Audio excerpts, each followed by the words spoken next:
ఒక ప్రధాన ద్వారము లేదంటే గృహానికి సంబంధించిన మెయిన్ డోర్ ఏదైతే పెడతామో ఆ మెయిన్ డోర్ అనేది అక్యురేట్ సెంటర్ అనేది పెట్టకూడదు అనేది శాస్త్రం చెప్పిన వర్డ్.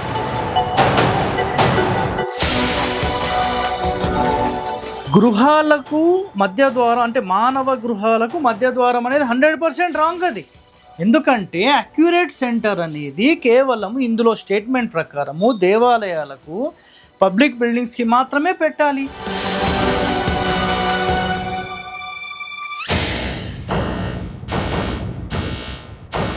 మీరు ఆలోచన ఒక్కసారి చేయండి. ఎందుకంటే మంచి అనేది కూడా రోజు ప్రచారం జరగకపోతే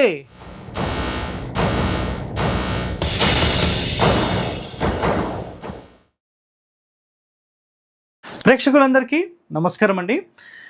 మానవ గృహాలకు మధ్య ద్వారం అనేది అసలు పనికి రాదు. ఈ స్టేట్మెంట్ అనేది మీరు రాసి పెట్టుకోండి. ఇక్కడ క్లియర్గా మీకు చూపిస్తున్నాను, మధ్య ద్వారం అనేది అసలు ఇంటికి మానవ గృహాలకు పెట్టరాదు. సో ఇక్కడ నేను మహర్షులు చెప్పిన ఒక కాన్సెప్ట్ ఏంటి, మహర్షులు చెప్పిన ఒక స్టేట్మెంట్ ఏంటి, ఆ శ్లోకంతో సహా నేను ఇప్పుడు ఒక్కసారి మీకు చెప్తాను, ఒకసారి వినండి. సో మనకిది గాయత్రి శాస్త్రీయ గృహవాస్తు సర్వస్వంలో మీరు ఏ పుస్తకమైనా తీసుకోండి, అది సంబంధం లేదు. మయమతంలో చెప్పిన ఒక శ్లోకం అనేది నేను ఇప్పుడు మీకు వివరిస్తాను. చూడండి, 2 శ్లోకాలు ఉన్నాయండి ఇక్కడ. ఒకటి, గృహ మధ్యే ద్వారంన స్యత్ మధ్యసూత్రస్య వామేతు ద్వారం కుర్యాది చక్షణ. అంటే మధ్య ద్వారం ఏదైతే కరెక్ట్ సెంటర్లో పెడతామో దానిని మనకు వామేతు అంటే ఎడమ వైపు జరిపి మాత్రమే పెట్టాలి అన్నారు. నేను ఎక్స్ప్లెయిన్ చేస్తాను మళ్ళీ మీకు. సో నెక్స్ట్ పాయింట్ ఇక్కడ చూడండి, ఇంకొక శ్లోకం కూడా. మధ్య ద్వారాంతు దేవానాం ద్విజన మనవిభృతాం శేషాణమపి సర్వేష ముపమధ్యం విధీయతే. అంటే ఒక ప్రధాన ద్వారము లేదంటే గృహానికి సంబంధించిన మెయిన్ డోర్ ఏదైతే పెడతామో ఆ మెయిన్ డోర్ అనేది అక్యురేట్ సెంటర్ అనేది పెట్టకూడదు అనేది శాస్త్రం చెప్పిన వర్డ్.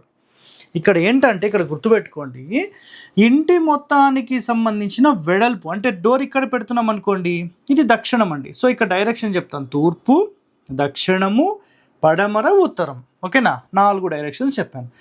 తూర్పు, దక్షిణం, పడమర, ఉత్తరం, east, south, west, north, right. ఇప్పుడు ఫర్ ఎగ్జాంపుల్లో గుర్తుపెట్టుకోండి, ఇక్కడ ఒక పాయింట్ ఏంటంటే, మీరు ఒకవేళ కరెక్ట్గా తూర్పులో డోర్ పెట్టాలనుకోండి, ఉత్తరం నుంచి దక్షిణానికి సంబంధించిన కరెక్ట్ వీటికి సెంటర్ లైన్ తీసుకొని ఆ సెంటర్ లైన్కి ఇంటి లోపల నుంచి చూసినప్పుడు కొంచెమైనా ఎడమ వైపు ఇలా జరపాలి. మధ్యసూత్రస్య వామేతు, వాము అంటే ఎడమ వైపు, వామ భాగం వైపు, ఎడమ వైపు ఇలా పెట్టాలి. ఒకవేళ దక్షిణం డోర్ అనుకోండి, లోపల నుంచి చూసినప్పుడు ఎడమ వైపు అంటే ఇలా వస్తుంది. పడమర నుంచి ఎడమ వైపు అనుకోండి, అప్పుడు ఇలా వస్తుంది. ఉత్తరం నుంచి అనుకోండి, ఇలా వస్తుంది. సో ఇలా పెట్టాలి అనేది మహర్షులు చెప్పిన పాయింట్. సో ఇక్కడ ఇన్డెప్త్గా మనం వెళ్తే, సో నేను ఎక్స్ప్లెనేషన్ క్లియర్గా ఇస్తాను, చూడండి ఒకసారి. గృహ మధ్య భాగమునందు ఉపమధ్యమున ద్వారము నుంచదగి ఉన్నది అంటే కరెక్ట్ సెంటర్లో పెట్టకుండా పక్కకు పెట్టాలనేది శాస్త్రం. సో అనగా మధ్య సూత్రమునకు వామ అంటే ఎడమ పక్కగా పార్శ్వమునందు కనీసము 2-3 అంగుళాలు తప్పించి ద్వారము నుంచదగి ఉండును. కనుక కొందరు భావించినట్లుగా గృహ మధ్యమునందు కానీ గది మధ్యమునందు కానీ కొంచెము ఎడమ పక్కగా ఉపమధ్యమున ద్వారాదులు ఉంచవలెను, అది దోషము కాదు అని తెలియపరిచారు. సో మనకు చాలామంది మరి వాస్తు సిద్ధాంతులు మరి ఇంత అజ్ఞానంలో అసలు తెలియకుండా ఎలా ఉన్నారనేది నాకైతే అర్థం కావట్లేదు. ఎక్కడో ఒక స్టేట్మెంట్ తీసేసుకొని మనకు మధ్య ద్వారం ఉంటే కులనాశనము అన్నారు.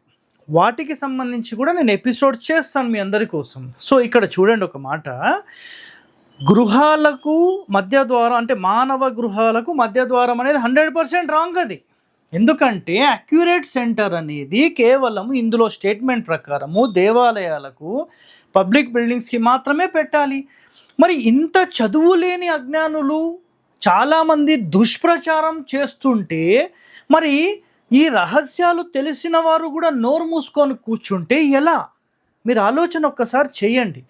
ఎందుకంటే మంచి అనేది కూడా రోజు ప్రచారం జరగకపోతే దుర్మార్గుల రాజ్యం ఏలుతారు అని ఉంది. గుర్తుందా మీకు? ఇది పాయింట్స్ గుర్తుపెట్టుకోండి. అంటే మంచి అనేది కూడా రోజు మనం ప్రచారం చేస్తూనే ఉండాలి, రోజు చెబుతూనే ఉండాలి, లేదంటే చెడే రాజ్యం చేస్తుంది అన్నారు మన పెద్దలు.